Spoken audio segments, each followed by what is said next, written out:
존재의 숲에 있습니다. 프로이트의 방어란 무엇인가? 재미있겠죠, 그죠? 어떻게 보면 정신분석학은 이 방어로부터 출발했다고 해도 과언이 아니에요. 프로이트 하면은 우리는 대개 정신의학과 상담심리학, 또한 범죄심리학 이런 걸 떠올리잖아요. 그죠? 그런데 사실은 프로이트의 정신분석학이 철학에서 중요해진 이유가 또 있어요. 그것은 의식 철학을 해체하는 방식으로 무의식을 이야기했기 때문에 혁명을 가져온 것도 있지만, 이것이 다양한 문화와 사회의 현상들을 분석할 수 있는 토대가 되고 종교를 비판할 수 있는 어떤 그러한 근거도 되기 때문에 오늘날 정신분석학을 알지 못하면 철학을 전혀 할 수 없죠. 그죠?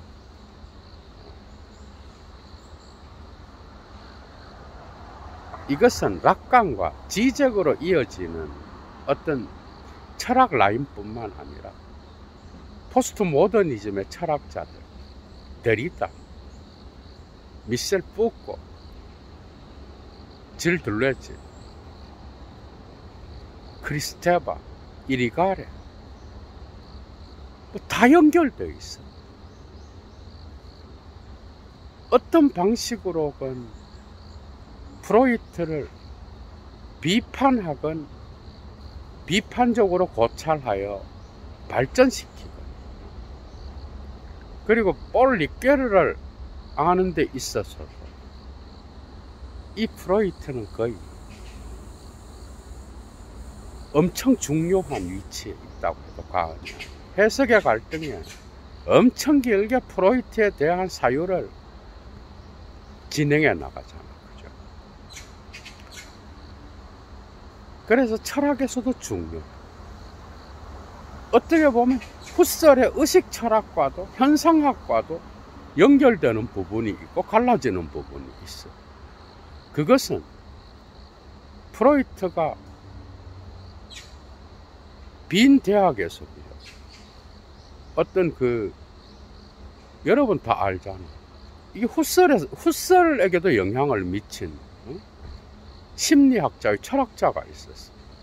브렌타노. 여기로부터 또 영향이 있어. 그래서 후설에게서도 의식이라는 개념이 중요하고, 또 거기에서 나타나는 지향성이라는 개념이 중요하잖아. 그죠? 그런데 이것이 프로이트에게도 그대로 나타나고 있어. 의식, 무의식, 전의식, 그뿐만 아니라 또한 이 지향성의 개념을 가지고 와서, 그죠? 감정의 충전된 방식, 이런 것들이 방어 개념과도 연결돼. 오늘 여러분들이 또 이 철학의 관점에서 프로이트의 어떤 그러한 인식론과 존재론에 근거하여 이 방어 개념을 여러분들이 파악할 수 있겠는데요. 그리고 또 지각이라는 개념, 바르네무, 이런 것들이 다 일치해. 후설한테서도 얼마나 이 지각이 중요한 개념이었어. 쾌락 원칙을 넘어 자아와 이득, 그 외에도 곳곳에 나타나죠. 그죠? 그럼 방어가 뭐예요? 방어. 아프벨. 그리고 아프벨 메샤니스무스, 방어 기제가 뭐예요? 이것은 프로이트 사유의 초기부터 말기까지를 통틀어서 나타나는데, 쉽게 말하면 자아가 자신을 지키는 방식인 거예요. 방어해야 되잖아. 누가 공격하면 방어를 해야 되잖아.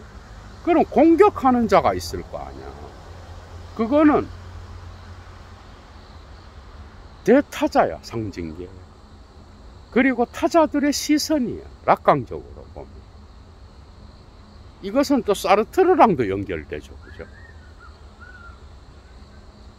프로이트를 모르고는 철학도 할 수 없고 문학도 할 수 없어. 특히 프랑스의 철학은 문학과 긴밀하게 연결되어 있죠, 그죠? 그럼 누가 공격? 초자아가 공격하는 거죠. 사회와 타자들에 의하여 형성된, 지금까지 역사적으로 형성된 법과, 그 다음에 이걸 그냥 사회법을 갖고만 공격하는 게 아니라 종교까지 갖고 와서 공격해. 너 그러면 돼? 그렇게 하지 마. 안 돼. 나인을 계속해서 이야기합니다. 윤리, 도덕, 관습, 그죠? 아버지의 이름, 대타자로서의 법, 이런 것들이 다 금지시켜 놓은 거야.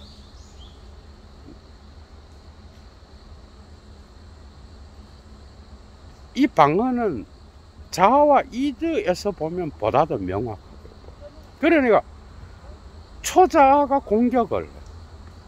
그런데 우리 인간은 구강기 시절부터, 그죠? 이게 나르시시즘 서설에 나타나잖아요. 응? 어머니의 젖을 빨면서부터 우리는 잃어버린 낙원에 대한 동경을 다 갖고 있어. 우리의 원초적 욕망, 우리의 원초적 충동을 우리는 버릴 수가 없어. 그것이 없으면 우리는 또 살아갈 수 없어. 그것이 바로 원초자아요, 이드야. 독일어로 S야. 이드는 프로이트가 S, 영어의 이시예요, 이게 독일어로. S를 영어 번역자가 라틴어 이드를 갖고 와서 번역했죠. 그죠? 이거 좋은 번역이에요.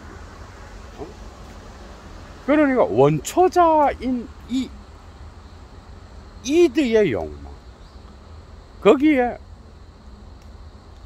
붙잡혀서 도무지 사회와는 양립할 수 없는, 도무지 타자들의 어떤 시선에 양립할 수 없는 그런 욕망을 우리는 다 갖고 있어요. 그래서 그런 욕망이 과다하게 나타나서 표출되면 초자아가 공격해. 그래서 이게 과다해지면, 이드의 욕망이 과다해지면, S의 욕망이 과다해지면 뭐예요? 자아는 죄책감에 빠지고 초자아의 공격을 받아서 불안해지. 그런데 이 존재론적 불안이 올 때 하이데거와 같이, 그죠? 죽음을 보고 앞질러 달려가는 결단을 통하여 본래적 실존으로 나아갈 수 있는 어떤 계기도 되지만 좌절하고 실외에 빠져서 우리는 고통스러워할 때가 상당히 많다라는 거예요. 그게 우리 모습이에요. 비교적 락강은 이 신경증을 명확하게 정신분열증, 정신병과 구분해, 그죠? 도착과도 구분하고. 신경증은 다 갖고 있는 거야, 일반인들에게. 이거는 어떻게 보면 병이 아니야. 병이라고 하면은 특정 환자에게만 있어야 되는데, 그죠? 신경증은 일반인들도 다 하나씩 다 갖고 있는 거야. 보다 더, 어떻게 보면 프로이트보다 락강이 더 존재론적으로, 그죠? 넓게 철학적으로 사태를 보고 정신분석학을 수행했다고 해도 과언이 아니야, 그 부분은. 그래서 락강은 프로이트는 웬만큼 철학을 공부를 안 한 그러한 정신분석 학자들도 공부를 할 수 있는데 락강은 손도 못 댑니다. 그런 차이도 있어. 어떻게 보면 괴물이라 그럴 수도 있고, 임상실험을 과학을 형이상학으로 올려놓고 프로이트의 정신분석을 왜곡시켰다라고 자아심리학자들은 공격하잖아. 어느 부분은 일리가 있죠. 그것도. 근데 어찌되었건 방어는 이러한 불안이 나타날 때 이대의 욕망에 사로잡혀서 초자아가 공격을 할 때 자기를 지키는 방식인 거예요. 모든 사람들이 다 방어 기제를 오늘도 활용하면서 살아가요. 그럼 방어가 뭐냐? 여러분 대략 이해가 되죠, 점점. 그러니까 자기가 사회생활을 하고 혼자 못 살아가잖아. 혼자 살면은 그게 뭔 필요가 있어. 혼자 내가 도무지 사회에서 용인하지 않고 금지된 생각을 하든 말든, 응? 혼자 있는데 그게 무슨 상관이 있냐고. 응? 사회에서 살아가야 되잖아, 우리. 그렇게 하기 위해서는 우리는 사회와 관계를 맺고 타자와 관계를 맺고 사회인으로 살아가기 위해서는 이대의 욕망에 따라서 행동하게 되면, 금지선을 계속해서 넘게 되면 깜빵에 가든지 아니면 뭐야, 죽어야 되죠. 사회가 죽여버려요. 그래서 방어를 하는 거예요. 그래서 사실 이것은 초기로 더 가야 돼. 초기로. 이미 히스테리를 연구하던 그 시기에, 그죠? 특히 이 시기에 중요한 사건은 프로이트가 80년대 초반에 1880년대 브로이어를 만나서, 이게 빈의 정신과 의사의 이 사람도 요제프 브로이어를 만난 사건. 그래서 안나 오라고 하는 히스테리 환자에 대한 사례를 들었던 것. 그 다음에 두 번째 사건이 85년 10월부터 1886년 2월까지 프랑스 살페트리에르 병원 원장을 만나. 그리고 거기에서 진료에도 참석을 하고, 또 그 원장의 탁월한 어떤, 그 당시에는 이 히스테리 환자를 연구하는 데 있어서 어떤 해부학적 신경증 조직은 이미 끝났다. 그래서 체면요법을 갖고, 이게 아주 독보적인 거였죠. 그죠? 히스테리 환자를 치료하게 되는데 이런 모든 것에 참석하게 돼. 그래서 발견한 게 뭐예요? 히스테리 환자는 기억으로부터 고통을 받는다는 거야. 이거 혁명적인 거예요. 그러니까 신경 조직인 생리학적 조직, 생물학적 조직, 신체적 조직만, 해부학적 조직만 중요한 게 아니라 여기에서 이제 심리학적 정신의학으로 넘어가는 거죠. 그죠? 그래서 샤르코로부터, 그죠? 체면요법, 이런 것들을 배우게 돼요. 히스테리는, 환자는 기억으로부터 고통을 받는. 이건 이미 그 전에 브로이어를 만나서 안나 오의 사례를 통하여 이 기억은 말에 의해서 제거될 수 있고, 또 체면을 걸어서 일반인들도 어떤 암시를 주게 되면은 거기로부터 히스테리 발작을 유도할 수도 있는 거예요. 그러니까 이렇게도 되고 저렇게도 되는 거야.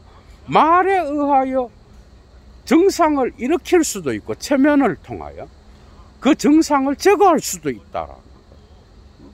이런 것들이 초기에 프로이트한테도 중요했대. 그죠? 그런데 이 체면요법은 뭐야? 의사가 환자에게 암시를 주는 거야. 그러면 그 증상, 이 환자가 그것을 듣고, 아, 체면 상태에서 내가 이런 어떤 사건 때문에, 어떤 트라우마적 사건 때문에 고통스러워하는 거야. 그러니까 모든 증상에는 방어 기제가 나타나는 거야. 신경증 증상은 일반인들도 다 갖고 있어. 그죠?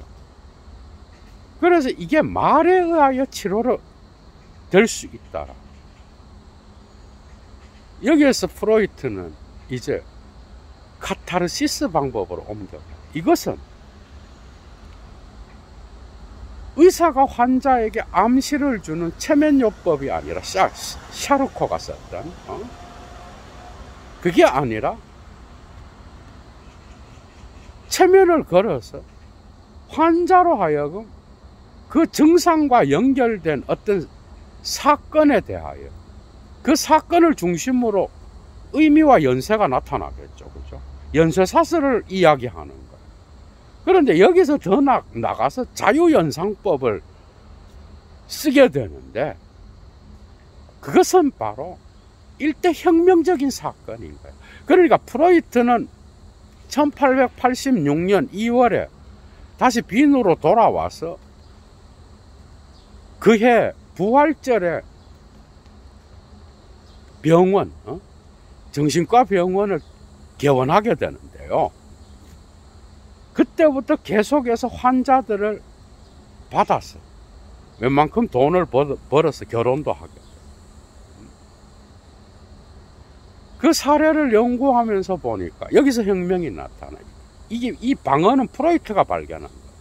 그러니까 방어로부터 어떻게 보면 정신분석학이 브로이어와도 다르고 샤르코와도 다르고, 그것은 바로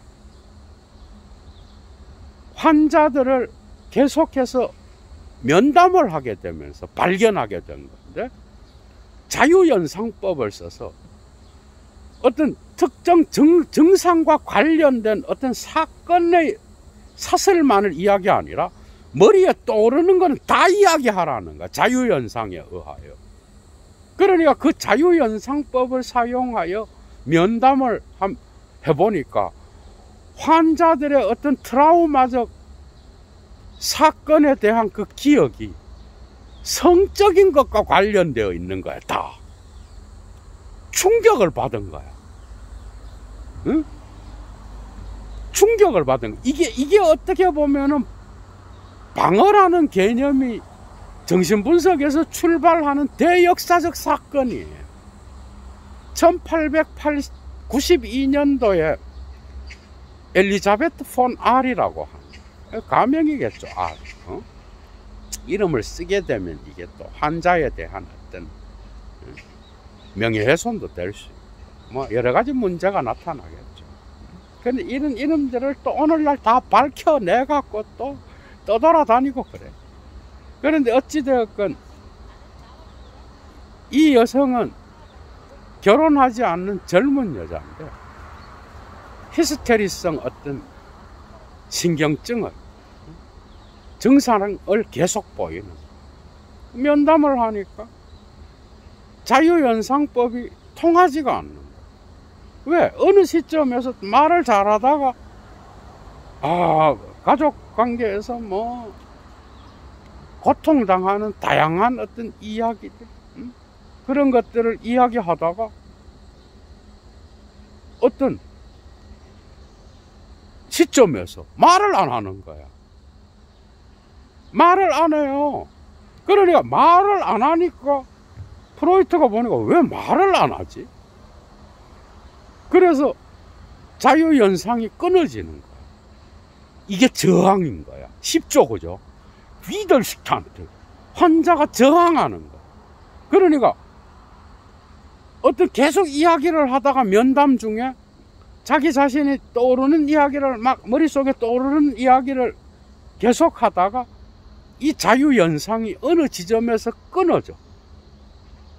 그래서 환자가 침묵하는 거야. 이게 저항하는 거예요. 저항.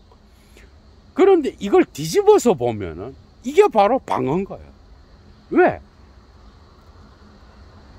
도저히 남에게 이야기할 수 없는, 사회가 용인하지 않는 금지된 것을 이야기해야 되는데 그건 도무지 이야기 못하는 거예요. 그거 우리도 다 갖고 있어요.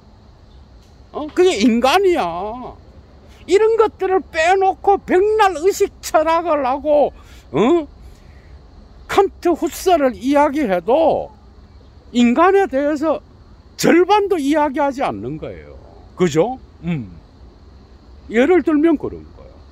그래서 의식 철학은 프로이트에 의해서 붕괴된 거예요. 그래 왜 안 하는가 이렇게 사례를 보니까 도저히 사회가 용납할 수 없는, 도저히 타자들이 그 얘기를 들었을 때 받아들일 수 없는, 양립할 수 없는 것을 마음에 숨기고 있는, 도덕적으로 용인될 수 없고, 이미 초기에 초자에 대한 어떤 개념은 형성됐어. 이런 것들. 그래서 성적인 생각, 예를 들면 엘리자베트 폰 알한의 경우에는 어떤 남자에 의하여 유혹당해서 매력을 느껴, 성적으로. 그런데 그게 누군가 하면은 언니의 남편인 거야. 그 형부인 거야. 형부를 사랑하게 되는. 이건 도저히 사회에서 용납할 수 없는 거죠. 그죠? 그러니까 그걸 발설하게 되면 아무리 정신과 의사라 그래도, 신뢰한다고 해도 이야기를 못하는 거죠. 땅에. 마음속에 꽁꽁 숨기고 있었던 거예요. 엘리자베트. 그래서 언니가 일찍 죽었거든. 그러니까 병석에서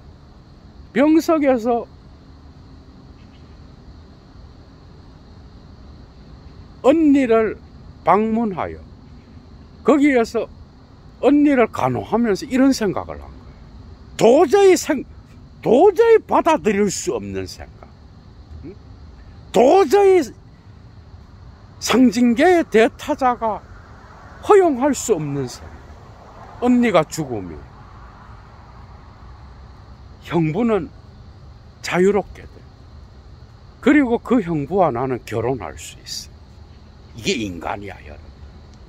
여러분 한번 여러분 자신을 정신분석해봐. 이걸 어떻게 이야기를 해? 이걸 얘기할 수 없는 거야. 결국 체면을 걸어서 그 상태에서 저항이 사라지고 저항이 약해지고 방어가 약해질 때, 그죠? 그 원인을 알아냈지만, 정상의 원인을 이런 걸 숨기고 있는, 이럴 때 저항하는 거야, 환자. 그래서 샤르코라든지 브로이어라든지 특히 샤르코의 어떤 히스테리 환자는 기억으로부터 고통을 당한다라는 거. 그런데 그 기억이 성적인 기억으로 바뀌게 되고, 프로이트한테서는. 그리고 나중에는 이 기억은 성적인 충동으로 바뀌게 돼. 이 프로이트의 사유가 진행되면서. 그러니까 이 히스테리를 연구하던 시기는 뭐야? 1900년 꿈의 해석이 나오기 전이에요. 그 이전에 이미 이런 신경증 증세와 관련하여, 히스테리와 관련하여 방어에 대한 어떤 논문들이 나타나기 시작했고, 그죠? 그런 것들에서 비교적 후기에 사용하는 그러한 방어라는 개념을 프로이트는 이미 초기에 발견했다라는 거예요.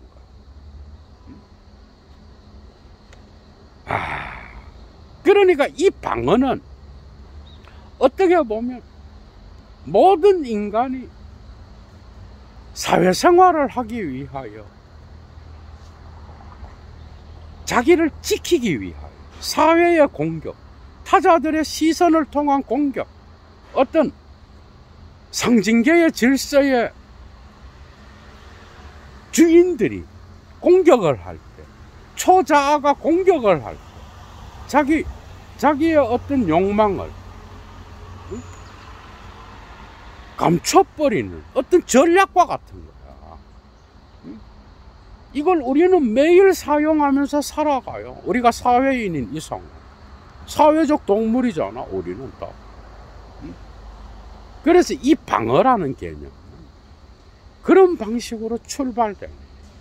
그러니까 이 기억은 어렸을 적에 특히 어떤 성적 충동을 연상하게 되고, 그 다음에 그 트라우마적 사건은 대개 성적인 어떤 감정과 연결되어 있고, 그 면담 환자들이 다 이런 기억을 다 갖고 있는 거예요. 그래서 프로이트는 이게 환자들 뿐만 아니라 인간 전반적인, 이때부터 이제 철학자가 되는 거죠. 어떻게 보면 인간 전반에, 인간 발달의 역사에서 성적인 충동, 이것은 정말 중요하구나. 신경증의 병인, 병의 원인, 병리적 원인 역시도 이 성적인 기억과 충동과 관련되어 있구나. 이러한 것들을 발견하여 계속해서 연구하게 됩니다. 그러니까 어떻게 보면 그 기억이 이제는 성적인 충동에 대한 기억, 최초 장면에 대한 기억, 어렸을 적에 유아기에 경험했던 그 기억과 관련되어 있다라. 그것은 환자들만이 아니라 모든 인간들에게 적용할 수 있는, 그래서 성적인 감정이 그만큼 중요하다는 것을 알게 된 거예요. 그런데 이 방어는 뭔지 알아요? 프로이트한테서 방어를 구체적으로 실행하는 게 펠드랭공 억압이에요. 그게 억압과 방어는 같은 용어예요. 오늘 여러분들 뭔가 프로이트에 대한 사유가 뚜껑이 확 열리는 시간이 될 거예요. 그러니까 억압된 것, 그러니까 무의식과 이제 관련되는 거죠. 이런 생각들은 사회가 도무지 용인할 수 없으니까 그것을 억압해 버리는 거야, 그 욕망을. 그러니까 요한은 어머니를 사랑하잖아. 그러니까 그런 것들이 경쟁자로서 아버지와의 관계, 이 독특한 가족 관계, 어렸을 때부터 이 유아기의 극장에서 나타나는 그 연극은 이러한 성적인 것과 관련되어 있다라는 걸 발견합니다. 그리고 이것은 특히 사회가 용인하지 않기 때문에 그것을 억압할 수밖에 없고, 그것은 방어적 태도로서 나타날 수밖에 없다라는 거. 그러니까 방어는 억압을 통하여 구체적으로 실행되는, 그러니까 방어는 억압이야. 곧 억압은 방어에 대한 구체적인 어떤 형태요, 사례인 거야. 그러면 방어는 억압으로만 나타나? 아니요, 방어에는 다양한 어떤 기제들이 있는데, 그게 프로이트한테서는 그 중심이 억압이야. 억압해버리는 거야.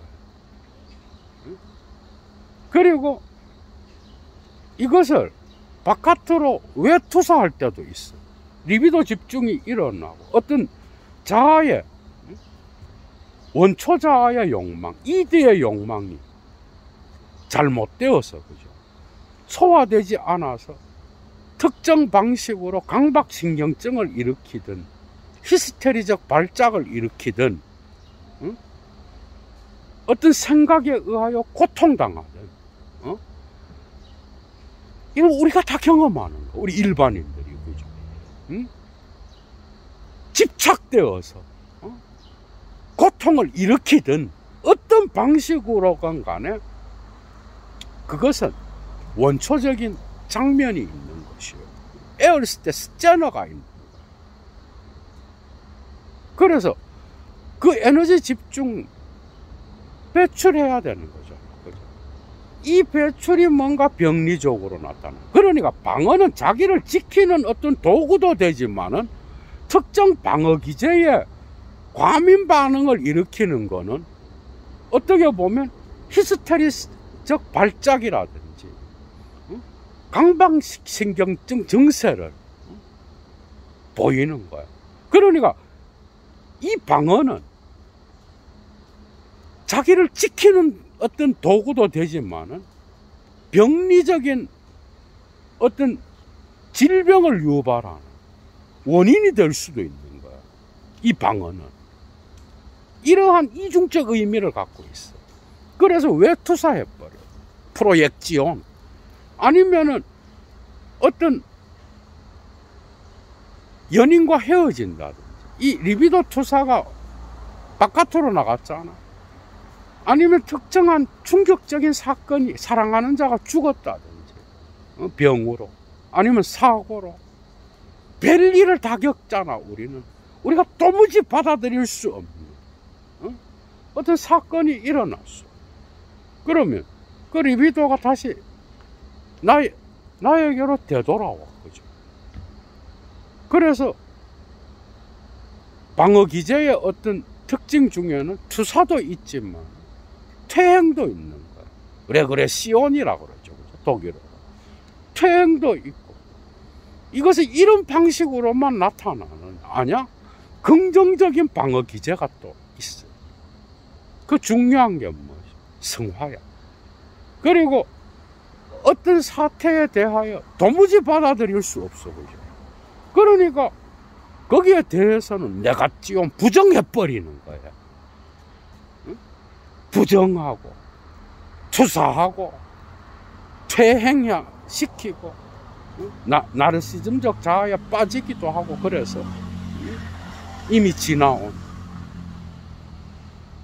그런데 예술 활동을 통하여 프로이트는 이걸 성화할 수 있다, 성화시킬 수 있다.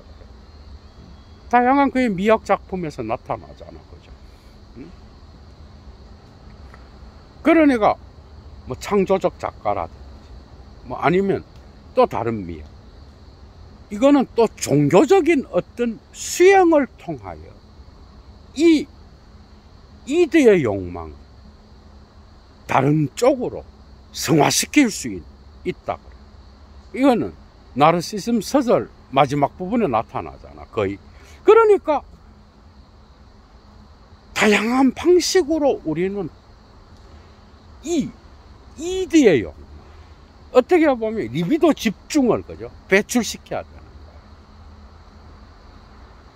거예요. 여기서 여러분들이 또 하나 알아야 되는 거는, 브렌타노한테서 모든 마음에, 모든 정신에, 모든 심리에 대한 어떤 생각은 뭐예요?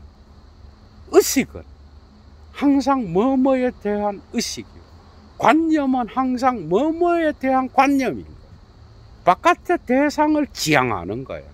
이게 후셀한테 물려준 핵심적 개념이잖아. 그런데 그 관념에는 뭐예요? 감정이 충전되어 있어. 맞죠? 그죠? 프로이트는 이걸 이용한 거예요. 이걸 갖고 간 거예요. 이미 초기부터 이걸 이용해. 그러니까 정신분석학이 수행한 어떤 철학에서 또 다른 업적이 있는데, 모든 생각에는 감정이 충전되어 있어. 감정이 붙어 있어. 그죠? 그런데 이게 시간이 지나면 감정이 뭐야? 생각으로부터 떨어져 나와서 사라져 버려. 아무런 그 어떤 트라우마적 관념이라고 하더라도 시간이 지나면, 건강한 사람들은, 여기서 건강한도 웃기는 거지만은, 그래서 이런 것들을 여기서 이제 푸코가 왜 나왔는지 알겠죠, 여러분. 푸코는 프로이트를 정말 싫어했죠. 항상 정신분석을 비판적으로 이야기했는데, 이건 푸코 강좌에서 예도가 밥 먹듯이 이미 했던 이야기죠. 푸코 강좌도 상당히 많죠, 그죠? 재생 목록에 가시면 거기 가서 참조하시고, 어찌되었건 간에 이런 다양한 어떤 현상들로 우리는 이 이대의 욕망을 배출시켜야 돼요. 특정 방식으로, 그죠? 거기에서 나타나는 어떤 생각에는 뭐예요? 감정이 충전돼. 시간이 지나면 이 감정이 점점 사라져서 생각도 사라져. 뭐 나중에 생각이 나도 아무런 영향을 미치지 않아, 사람들에게. 그죠? 그런데 그걸 앞으로 리액션이라 그래. 시간이 지나면서 감정이 떨어져 나갔다. 그래서 히스테리 발작이나 강박신경증 증세를 보이고, 더 나아가서 정신병까지, 분열증까지 일으키는 경우는 이 방어를 하게 되면서 신경증 환자는 생각과 감정을 분리해버려요. 아, 이게 정말 중요한 거예요. 방어 기제의 어떤 그 행위에서 어떤 특정 생각으로부터 감정을 분리시켜서 거기에서 나타나는 생각은 뭐예요? 관념은 억압해버리고 이 감정이 남아서 신경증 증세를 드러낼 수 있는 거예요. 여기에 따라서 어떻게 보면은 히스테리 환자나 강박신경증 환자나 아니면 분열증 환자를 구분할 수 있어요.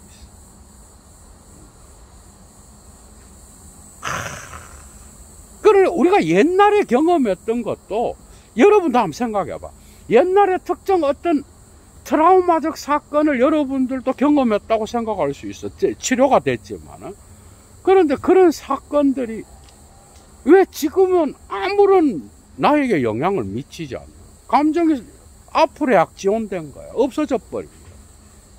그래서 그 사건은 있지만은 지금 생각이 나도 어렸을 적의 경험이지만 별 영향을 미치지 않는 거야. 이건 이미 소화된 거죠. 그죠?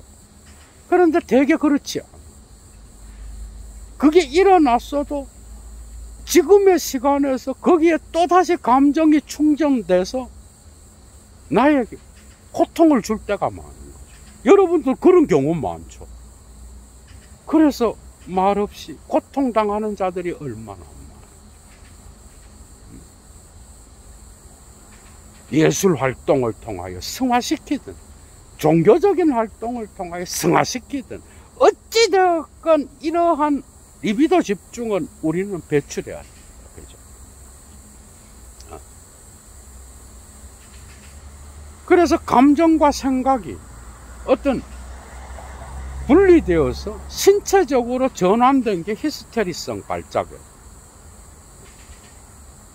그리고 더 나아가서 감정과 생각이 관념도 되죠.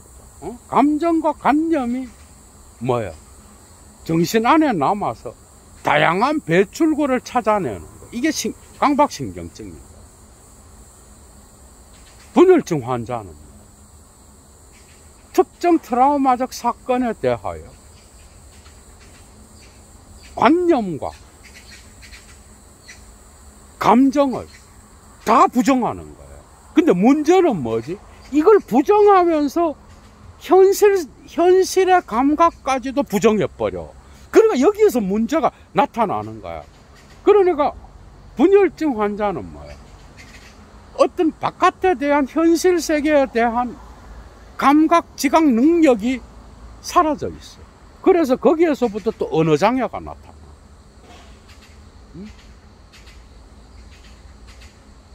이런 것. 그래서 생각에는 감정이 묻어요. 이런 것들은 이미 시인들은 다 알고 있었죠. 근데 철학에서 이게 정말 중요한 거예요. 그래서 그것을 방어 기제를 펴면서 분리시켰고, 생각과 관념을 억압해버리고, 감정은 다른 방식으로 배출해버리고, 이걸 분리한다라는 거예요. 그 우리 일반인들도 그렇게 해요. 분리하든 어떤 방식으로건 그것을, 인간은 독특한 동물이라서 자기의 욕망을 결코 포기하지 않습니다. 이게 락강이 프로이트를 통하여 해석한 거예요. 그 욕망을 포기는커녕 죽을 때까지 갖고 가. 포기는커녕 그게 없으면 살아갈 수 없어, 인간. 여러분 한번 생각해봐, 여러분들 자신을. 그래서 현실 원칙과 쾌락 원칙을 잘 동원해서 다른 방식으로 대상을 전치시키기도 해요. 이것도 방어 기제의 하나야. 바꿔버려, 대상을. 리비도 집중에 투사된 대상을 바꿔버려, 다른 대상. 별게 다 있는 거죠, 그죠? 그래서 방어는 내가 이 사회에서 살아가기 위한 어떤 하나의 전략이요, 방책이지만, 이것은 특정 사건에 대하여 특정한 방식으로 방어 기제가 계속해서 나타나면 그건 뭐예요? 그건 병리적 현상과 관련돼요. 이런 독특한 것들이 프로이트의 방어란 개념에는 나타나고 있어, 그죠? 여러분도 확실하게 들어줘, 이제, 그지? 그래서 우리 역시도 어떤 특정 사건에 대하여 알레르기 반응을 일으키고, 그건 어렸을 적에 나의 어떤 그런 것, 내가 거기에 대하여 상처를 입었든지, 내가 거기에 대하여 이루지 못한 소망에 의하여, 그죠? 고통을 당했든지 어떤 뭔가가 있는 거야. 그러니까 거기에 대하여 특정한 어떤 반응을 보이는 거야. 뭔가가 소화되지 못했다라. 그러니까 되게 어렸을 적에 트라우마적 사건이 있었고, 그것은 성적인 어떤 감정과 관계되어 있다라는 것, 충동과 관계되어 있다는 걸 발견하고, 이게 점점 이제 잠복기, 오이디푸스를 거쳐서 잠복기가 나타나서 이제 점점 성인이 되어 가잖아. 이게 청소년기에 또 나타날 수도 있는 거야. 그게 되게 1차 방어에서는 대부분 이 욕망을 억압하는 데 성공했다라고 생각해, 사람들이. 그런데 억압된 것은 다시 회귀하거든. 이때 2차 방어에서는 뭐예요? 의식으로 드러나지 않는 거예요. 이게 무의식의 침전물로, 그죠? 가라앉아 버리는 거예요. 여기에서 어떤 고통이 일어나는 거야, 프로이트적으로. 그래서 성인이 되어서도 끈덕지게 괴롭힌 이디의 용.